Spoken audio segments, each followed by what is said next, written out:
वो बच्चे को हमने पाला पोसा बड़ा किया, ठीक है। अब मुझे ये बताओ कि क्या गारंटी है कि वो बंदा भी लेस्बियन या गे निकले। Guys, good morning, welcome back to our channel, welcome back to our video। आप लोग सोचोगे यार रोजी वीडियो बनाने लगे हैं, रोजी वीडियो बनाने लगे हैं, मजा आ रहा है वीडियो बनाने। हमें क्या करें यार, इतने धमाकेदार टॉपिक्स, हमारे सारे सेंसेस खुल चुके हैं, हम लोग पता नहीं टॉप ऑफ द वर्ल्ड पहुंच चुके हैं। आजकल ऐसे टॉपिक्स दिमाग में आ रहे हैं हमारे, तो एक्चुअली आपके द्वारा ही दिए गए हैं। यस डेफिनेटली, क्योंकि आप लोगों ने ये क्वेश्चन हमसे पूछे थे, तो ये कुछ क्वेश्चंस ऐसे थे जिनको हम Q&A में ना डाल के एक प्रॉपर वीडियो उस पे बना सकते थे। आप लोगों को तो पता ही है मुझे बोलने का कितना शौक है, मैं ज्ञान कितना अच्छा देती हूँ। तो हमने सोचा कि क्यों ना इस पे एक वीडियो बना ली जाए। अब जैसे कि आप लोग टाइटल पढ़ ही चुके हो, थंबनेल देख के इधर आ ही वो भी हमारे पास एक क्वेश्चन आया था कि आप दोनों का फ्यूचर क्या है। तो आज हम बात करने वाले हैं इसी टॉपिक पे कि हमारा फ्यूचर क्या हमारा है। फ्यूचर अच्छा, फ्यूचर से है? यहाँ पे लोगों का मतलब होता है कि आपका वंश कैसे चलेगा, आगे बच्चे, जैसे एक नॉर्मल जो कपल होता है, लड़का और लड़की वाला जो कपल होता है नॉर्मल, मतलब वो लोग बच्चा होता है उनके, और फिर चेन चलती जाती है, चेन नॉर्मल जो बेसिकली एक चेन के बारे में बात है, वंश बढ़ता जाता है, ठीक है। Yes. लेकिन लेस्बियन कपल में लोग सोचते हैं कि इनका वंश कैसे चलेगा, ठीक है। बेसिकली फ्यूचर का जो मीनिंग है निकल के वो यही आता है कि आपका वंश कैसे चलेगा। क्योंकि इसमें एक इम्पॉर्टेंट टॉपिक सेक्स से रिलेटेड भी था, जो हम लोग लास्ट एक वीडियो में कवर अप कर चुके थे, और बहुत ही मुझे लगता है कि बहुत सेटिस्फाइड आंसर हमने दिया था उसका, काफी लोगों को समझ में आई चीजें। तो इस पे हम दोनों का ना जो थिंकिंग है वो हो सकता है कि अलग अलग हो, जहां तक मुझे लगता है। इसकी अलग होगी, मेरी अलग होगी, क्योंकि हमने ये चीज कभी डिस्कस नहीं की, ठीक है। ये क्वेश्चन आया और हमने बोल दिया। तो मैं चाहूंगी कि पहले यशु बताए। तो अगर मैं बात करूं कि लेस्बियंस का फ्यूचर, अगर मैं एक स्ट्रेट स्ट्रेट लोगों की वजह से, हेट्रोसेक्सुअल लोगों के नजरिए से अगर मैं बताऊं होमोसेक्सुअल लोगों का क्या फ्यूचर है, तो उनको ऐसा लगता है कि शादी नहीं करेंगे, ये शादी कर भी ली तो क्या। फिर वही बात आती है, शादी कर भी ली तो क्या, सेक्स कैसे करते होंगे, जिसका आंसर मैंने बहुत लंबा चौड़ा दिया था, बहुत ज्ञान दिया था। उसके बाद ये कि उसके बाद बच्चा तो पैदा नहीं कर पाएंगे, वंश तो चलेगा नहीं है, बच्चे के बिना जिंदगी अधूरी है, बच्चे के बिना तुम्हारा सब कुछ अधूरा है। अगर तुमने खुद से बच्चा पैदा नहीं किया तो तुम जिंदगी में कहीं मतलब कुछ है ही नहीं, तुम्हारी वैल्यू ही नहीं है।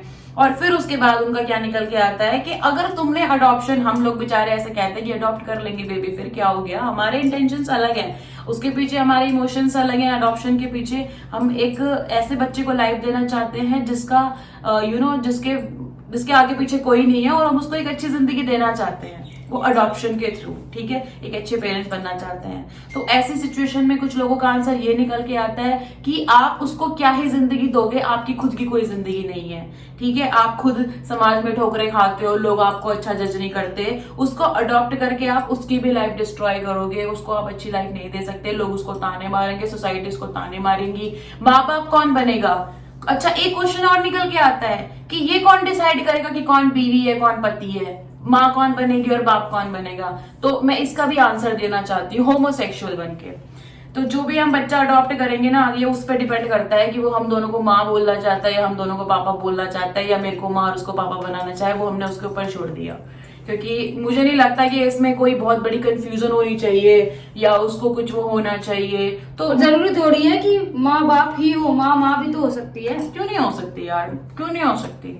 एक बहुत ही पहले सिंगल पेरेंट्स भी तो होते हैं। एक बहुत पहले एक मूवी आई थी, अगर आप लोगों ने देखा हो, दिव्या भारती, वो मूवी थी आशिकाना, ये दिल आशिकाना, दिल आशना है, सॉरी दिल आशना है मूवी है। उसमें वो 3 फ्रेंड्स होती हैं, उनमें से एक फ्रेंड जो होती है प्रेग्नेंट हो जाती है, अपने बॉयफ्रेंड के थ्रू, शादी नहीं करते, और वो तीनों फिर बाहर चली जाती हैं उस जगह से। जब उन्हें पता चलता है कि एक प्रेग्नेंट है, वो उनको एक बेटी होती है, उसको वो जन्म देती है, और उस बेटी को अपने बड़े होने तक, यंग एज तक आने तक ये नहीं पता चलता, एंड मोमेंट तक भी, कि इन तीनों में से मेरी माँ कौन है, क्योंकि तीनों ने उसको पाला होता है। ये तो चलो हम बहुत पुरानी मूवी में चलेगा, अभी जो लेटेस्ट मूवी आई है बधाई दो, उसमें भी तो वो जब पूजा के लिए उसको बुलाते हैं तो ये कहते हैं कि 2 माँ भी तो हो सकती है, 2 माँ भी तो हो सकती है।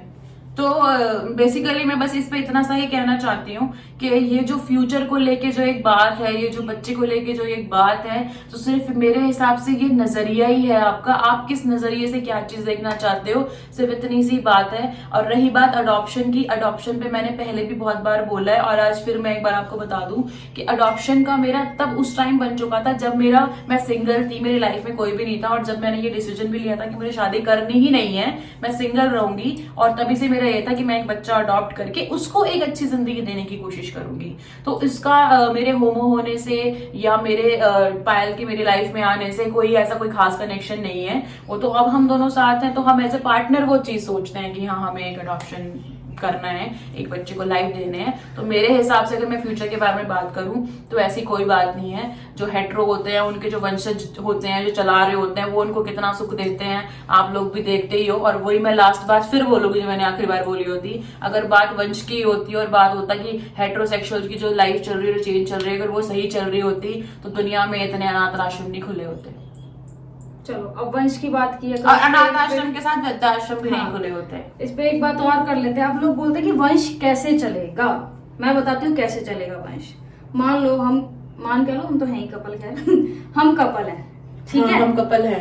हमने एक मान लो 35 की उम्र में या 40 की उम्र में, जब भी हमको लगेगा कि हम रिस्पॉन्सिबिलिटी उठा सकते हैं एक बच्चे की, हमने एक बच्चा अडॉप्ट कर लिया, ठीक है जी। वो बच्चे को हमने पाला पोसा बड़ा किया, ठीक है। अब मुझे ये बताओ कि क्या गारंटी है कि वो बंदा भी लेस्बियन या गे निकलेगा। लेस्बियन, अगर हम लेस्बियन है तो जरूरी है कि वो भी लेस्बियन होगी या गे होगा? ऐसा तो कोई जरूरी नहीं है। हो सकता है वो स्ट्रेट निकले, हो सकता है वो स्ट्रेट हो, उसके लिए उसको फीलिंग्स वैसी हो। तो जो ये लोग भी जो बोलते हैं ना कि इसमें माँ बाप का कसूर होता है किसी का लेस्बियन और गे बनने में, तो ये बहुत ही गंदी सोच है, ठीक है।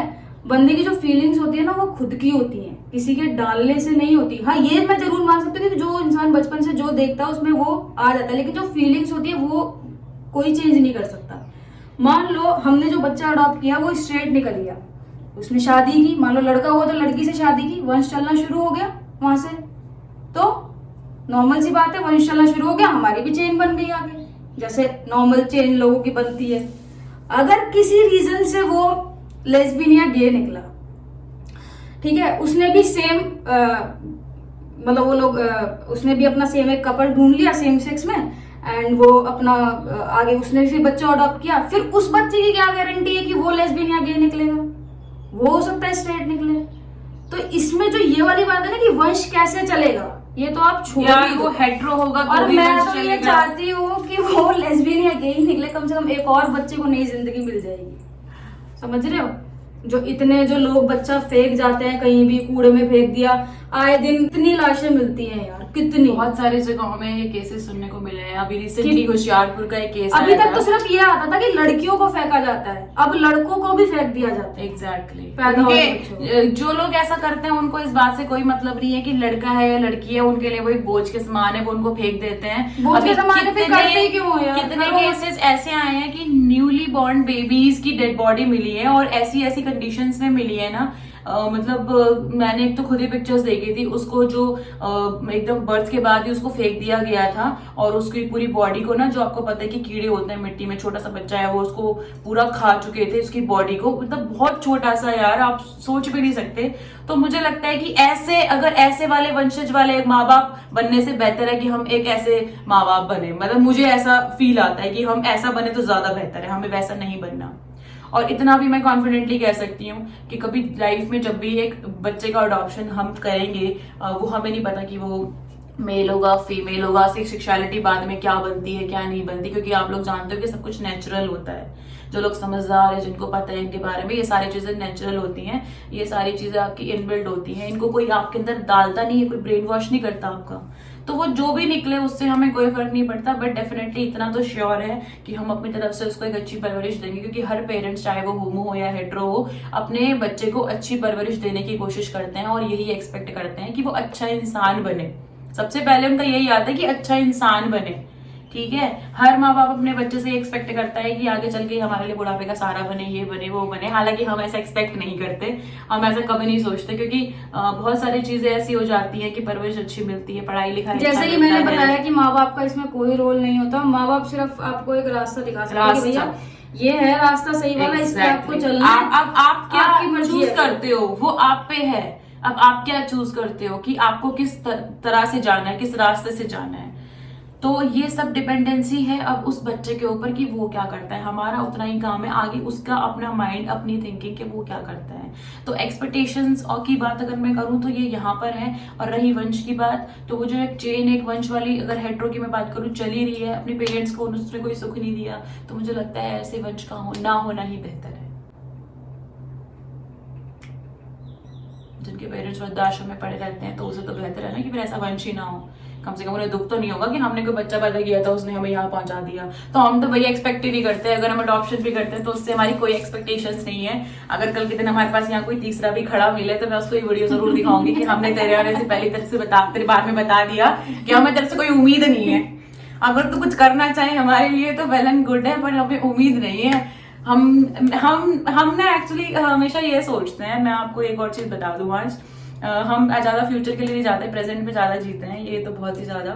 तो हमारा थोड़ा ऐसा होता है कि कभी भी अगर कोई वीक पॉइंट आया, वीक टाइम आया, क्योंकि पेरेंट्स के थ्रू भी हमसे क्वेश्चंस पुट अप किया गया बहुत बार कि बुढ़ापे में क्या सहारा होगा, कौन देखेगा। कई बार मतलब as a girl, as a female मेरे दिमाग में ये चीजें हिट होती हैं कि हम बूढ़े हो जाएंगे, हमें कौन देखेगा। मतलब अगर हो सकता है कि हम इतने बूढ़े हो जाए, हम चल ना पाए या खा ना पाए, ये भी एक क्वेश्चन है। इस पे भी कभी हम एक्सप्लेन करेंगे बहुत अच्छे से। तो मैं इस चीज को लेकर काफी इमोशनल हो जाती हूँ। तो मेरे दिमाग में उस टाइम पे, मेरे दिमाग में जो आ रहा है मैं वो बता रही हूँ, बाकी मैं इनसे भी पूछना चाहती हूँ कि इनके माइंड में क्या आता है। मेरे माइंड में बेसिकली यही आता है उस टाइम पे कि ईश्वर ऐसा टाइम ही ना लाए कि हम एक दूसरे का ना कर पाए। ऐसे टाइम पे चले जाएं कि वो एक दूसरे का करते रहें और साथ में ही चले जाएं, बस खत्म हो जाए कहानी। किसी के ऊपर कोई डिपेंडेंसी ना हो और ऐसे ही प्यार प्यार में अगले में मिलेंगे। पर क्या हो गया, ये तो मिल ही सकता है। होमो बन के मिले, हेट्रो बन के मिलेंगे, उससे कोई फर्क नहीं पड़ता। फर्क सिर्फ इतना पड़ता है कि प्यार होगा। यस, ठीक है। तो बस आज के लिए आई थिंक इतने में ये आंसर मिल गया होगा जो फ्यूचर वाली बात थी कि मेन तो फ्यूचर इसीलिए लोग पूछते हैं कि वंश कैसे चलाओगे। तो मैंने आपको आज इस पे बहुत अच्छा सा आंसर दिया, डुगू ने भी बहुत अच्छा सा आंसर दिया इस बात के ऊपर कि वंश तो सिर्फ एक नाम की चीज है, कैसे चेन है ये तो। चेन तो आप कैसे भी चला सकते हैं, उससे कोई फर्क नहीं पड़ता। और अडॉप्शन एक बहुत अच्छी, एक मुझे लगता है कि बहुत पुण्य भी है। आप किसी को एक अच्छी जिंदगी दे रहे हो, उससे बेहतर और क्या ही हो सकता है। तो बस इतना सा ही आंसर था हमारा इस चीज़ के ऊपर। आई होप आप लोग इस चीज़ को समझोगे। हालांकि इसमें बहुत सारे डिस्कशंस हैं, जितना भी मर्जी बोल सकते हो आप, बट मुझे लगता है कि इतना काफ़ी है। तो आज के लिए बस इतना। सामने एक्चुअली कोई होता नहीं ना लाइव डिबेट ऐसा कुछ नहीं है। डिबेट भी होगी तो मुझे इतना कॉन्फिडेंस है कि मैं अपनी चीज़ों पे बोल पाऊंगी। अपनी और इनकी दोनों की एक ही बात है। तो आई होप आपको पसंद आया होगा। 2 दिन से आप वीडियोस पे बहुत प्यार दे रहे हो, क्योंकि मुझे पता है कि जितने भी पॉइंट्स आ रहे हैं, टॉपिक्स आ रहे हैं, किसी ना किसी की लाइफ से रिलेट करते हुए हैं, किसी ना किसी ने वो अपनी लाइफ में फेस की है, कोई कर रहा है, तो लोग इमोशनली बहुत ज़्यादा जुड़े हैं इन चीज़ों से। तो thank you so much for watching guys. आप लोग इतना प्यार हमें दे रहे हो, इतना प्यार देते रहो। मतलब बढ़ावा चाहिए मेरे को, कम कम तो मत करना, बढ़ावा ही देना। क्योंकि जैसे जैसे हमारी फैमिली बढ़ रही है ना, हमारी लाइफ ग्रो कर रही है, हमारे रिलेशंस ग्रो कर रहे हैं, और चीज़ें भी सामने बहुत सारी हमारे आ रही है, जो हम नई नई चीज़ें फेस कर रहे हैं, ट्रैवल्स कर रहे हैं, यहाँ कर रहे हैं, वहाँ जा रहे हैं, सोसाइटी से मिल रहे हैं, अलग अलग सिटीज़ का भी एक्सपीरियंस है हमारे पास कि हमने कैसा एक्सपीरियंस लिया है हर जगह के बारे में। जैसे करनाल का एक अलग एक्सपीरियंस है, तो कभी इसके बारे में भी चर्चा करेंगे, होगी बातें, कोई बात नहीं, जल्दी मिलेंगे। तो thank you so much for watching guys. मिलते हैं आपसे नेक्स्ट वीडियो में जल्दी ही एक शानदार और इतने आराम वाली इमोशनल हो गई। ओह माय गॉड, इमोशनल हो गई। कोई बूढ़े हो जाएंगे तो कुछ नहीं होता। चल वैसे वाली बाय कर दे, लाइक शेयर सब्सक्राइब। नहीं तू करेगी, आप कर दोगे ना। Thank you so much for watching guys. Like कर देना, कमेंट कर देना, शेयर कर देना। मिलते हैं जल्दी नेक्स्ट वीडियो में। Tata, bye bye, good night.